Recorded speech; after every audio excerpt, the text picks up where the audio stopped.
اعوذ باللہ من الشیطان الرجیم بسم اللہ الرحمن الرحیم۔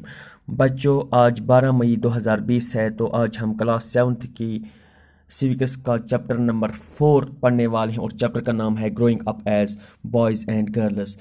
اس چیپٹر میں یہ بتایا گیا ہے کہ کس طریقے سے سوسائٹی میں جنڈر ڈسٹنکشن ہوتا ہے، اور کس طریقے سے سوسائٹی یہ سیٹ کرتی ہے کہ ایک لڑکے کو کیا کرنا چاہیے اور ایک لڑکی کو کیا کرنا چاہیے اور کیا نہیں کرنا چاہیے۔ تو ہم آج آپ کو inequality on basis of gender پڑھائیں گے۔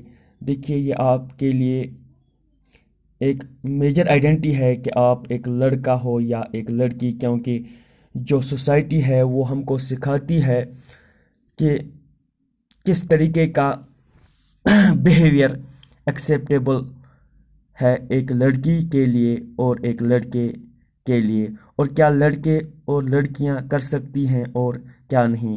اور ہم اسی طریقے سے یہ جو اپنی زندگی چلاتے ہیں، یہی سوچ کر سبھی جگہ اس طریقے کا گروئنگ اپ ہوتا ہے۔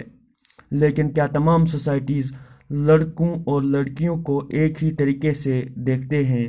تو اس چیپٹر میں ہم یہی پڑھیں گے، اور ہم یہ بھی پڑھیں گے کہ ایک وومن اور مین کا رول پڑھیں گے ڈفرینٹ طریقے سے، اور کس طریقے سے جو لڑکے اور لڑکیاں ہیں ان میں فرق کیا جاتا ہے۔ تو یہ سب ہم اس چیپٹر میں پڑھیں گے۔ یہاں پہ لکھا ہے گروئنگ اپ ان سموا ان 1920s۔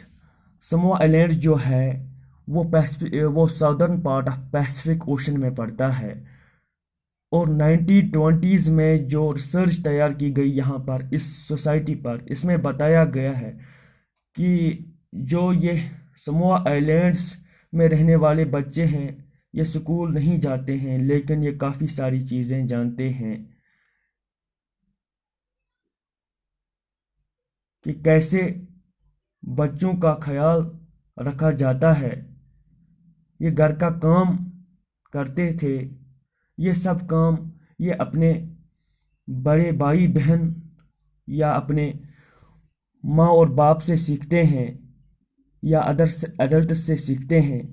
فشنگ ایک امپورٹنٹ ایکٹیویٹی تھی آئلینڈس پہ، اور جو جوان لوگ تھے وہ فشنگ کے لیے لانگ جرنی پر جاتے تھے، اور یہ جو چیزیں ہیں جیسے مچھلی پکڑنا یا گھر کا کام ہے، یہ سب کام یہ ڈفرینٹ پوائنٹس پر سیکھ جاتے ہیں بچپن سے ہی۔ یہاں پر جب بچے چلنے لگتے ہیں، ان کی ماں اور ادر ایڈلٹس ان بچوں کا دھیان رکھنا چھوڑ دیتے ہیں۔ تو جب بچہ چلنا سیکھ گیا، اس کا دھیان کون رکھتا ہے؟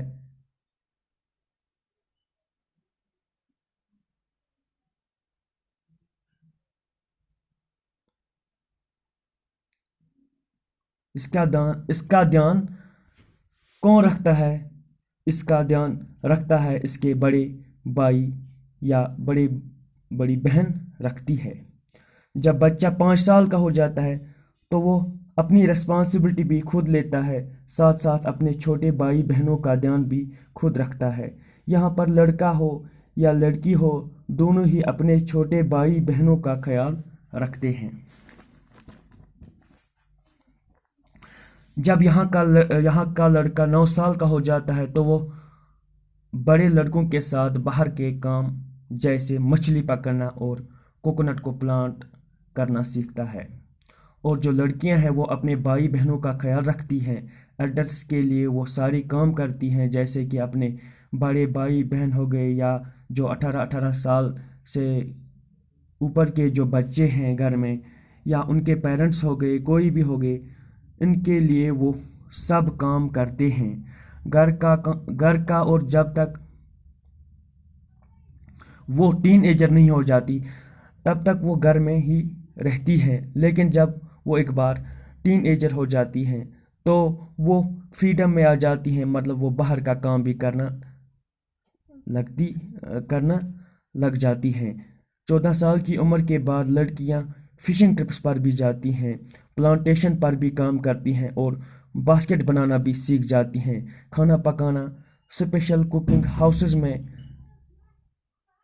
ہوتا ہے جہاں پر لڑکے زیادہ تر کام کرتے ہیں اور لڑکیاں صرف پریپریشن میں ہی مدد کرتی ہیں۔ اب یہاں پہ لکھا ہے گروئنگ اپ میل ان مدھیہ پردیش ان دا 1960s، گروئنگ اپ میل ان دا مدھیہ پردیش ان دا 1960s۔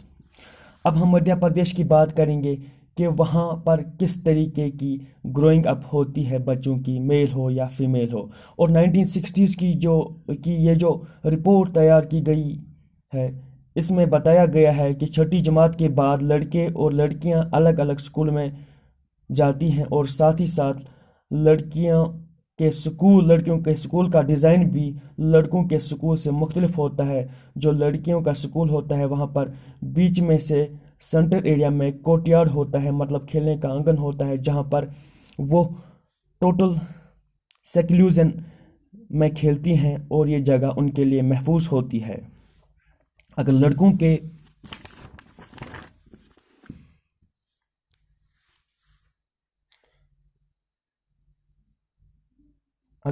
کے اسکول کی بات کریں گے، ان کے یہاں کورٹ یارڈ نہیں ہوتا،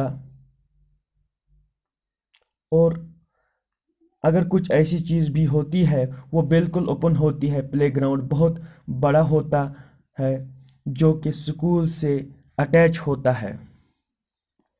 ہر شام جب اسکول سے بچے باہر آتے ہیں تو لڑکے لڑکیوں کو دیکھنے کے لیے نیرو سٹریٹس پر کھڑے ہو جاتے ہیں اور ایک کراؤڈ بناتے ہیں، لیکن جو لڑکیاں ہوتی ہیں ان کو صرف گھر جانا ہوتا ہے، وہ ایسے ہی بنا مطلب کے سڑک پر کھڑا نہیں ہوتی ہیں، جیسا کہ جو لڑکے ہوتے ہیں سڑک پر کھڑے ہو جاتے ہیں، کھیلتے ہیں، بائسیکل سے گھومنے لگتے ہیں، آس پاس چکر لگاتے ہیں سڑکوں پر۔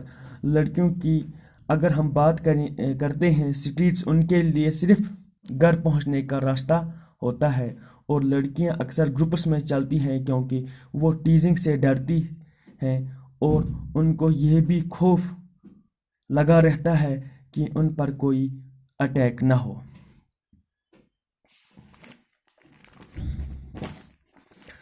ہم نے دونوں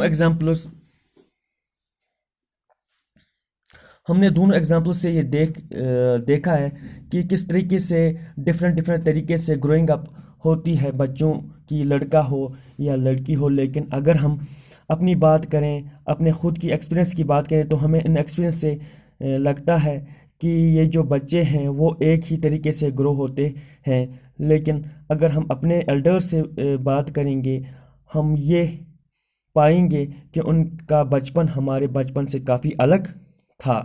ہم نے ریئلائز کیا کہ سوسائٹی لڑکے اور لڑکیوں کے بیچ میں فرق کرتی ہے اور یہ چیزیں ینگ ایج میں ہی شروع ہوتی ہیں۔ مثال کے طور پر ہمیں کھیلنے کے لیے الگ الگ کھلونے دیے جاتے ہیں، بوائز کو کھیلنے کے لیے کارز اور گرلز کو ڈالز دیے جاتے ہیں۔ تو اگر ہم یہاں پر ٹوائز کی بات کرتے ہیں تو ٹوائز اپنے آپ میں فن والا پارٹ ہوتا ہے، یہاں پر کھیلنے میں بھی ایک ڈسٹرکشن دیا جاتا ہے۔ یہ جو ٹوائز ہوتے ہیں یہ کہیں نہ کہیں بچوں کو بتاتے ہیں کہ آپ کو فیوچر میں کیا چننا ہے، فیوچر میں آپ کس طریقے سے رہیں گے، یا پھر کتنا ڈفرینٹ آپ کا فیوچر رہے گا ایز اے مین اور ایز اے وومن۔ تو یہیں پر ایک ڈسٹرکشن شروع کر دیا جاتا ہے۔ یہ جو ڈفرینسز ہیں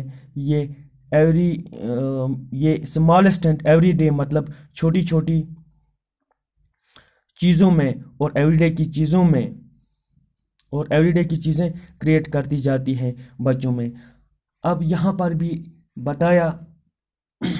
پر یہ بھی بتایا گیا ہے کہ لڑکیوں کو کیسے کپڑے پہننے چاہیے، لڑکیوں کو کون سی گیم کھیلنی چاہیے، لڑکیوں کو سافٹلی کیسی بات کرنی چاہیے، سافٹلی بات کرنی چاہیے، اور جو لڑکے ہوں گے ان کو ٹف ہونا چاہیے۔ یہ سب چیزیں سوسائٹی اسٹیبلش کرتی ہیں۔ یہ ایک طریقہ ہوتا ہے بچوں کو سکھانے کا کہ ان کو بڑے ہو کر ایک کردار نبھانا ہے بحیثیت مرد یا عورت۔ ایون دو سبجیکٹس کو چوز کرنے میں کہ ان کو کیا پڑھنا ہے، کہ ان کو کیا کیریئر چوز کرنا ہے، وہ بھی کہیں نہ کہیں سوسائٹی ہی ان چیزوں کے ذریعے بتا دیتی ہے۔